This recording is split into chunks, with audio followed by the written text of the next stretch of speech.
એ ગ્રસ્તાશ્રમમાં fridge માટે લડાઈ થાય, એ ગ્રસ્તાશ્રમની અંદર બોન્ડ્સના ડબ્બા માટે લડાઈ થાય, એ ઘરની અંદર પ્લાસ્ટિકના કુંડા અને ફૂલ રાખવા માટે, કાચના કબૂતર, કાચના કૂતરા અને ગલુડિયા રાખવા માટે શોકેસમાં જગ્યા છે, પણ એક ડોશીને બેહવા માટે જગ્યા નથી. હવે અહીંયા ધન્યો ગ્રસ્તાશ્રમો.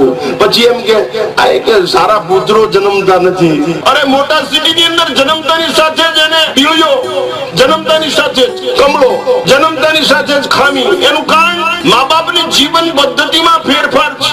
આવતા 10 વર્ષમાં છોકરું અંગૂઠા જેવડું જન્મને ધ્યાન રાખજો, ગલુડિયાને કઈ ફેરફાર નહીં હોય. એનું કારણ જીવન પદ્ધતિ. તમે શાસ્ત્રો વાંચો છો, ધર્મ સ્થાનોએ જાઓ છો, મંદિરોમાં જાઓ છો, તો તમે એ બાજુ કઈ સ્વીકાર કરો છો? 70 વર્ષની ડોસી જેના બંધ તૂટી ગયા હોય એ ગુલ્ફી ખાય, એ પાણીપુરી ખાય, એ પાવભાજી ખાય, અને પછી અમારી પાસે છોકરાને લઈ આવે, એના છોકરાને બાપુ આની માં હાથ મૂકો બેટા કે બગડી ગયો ને સુધરી જાય. અમે પાપ કર્યું. સંતાન ગર્ભમાંથી સુધરે.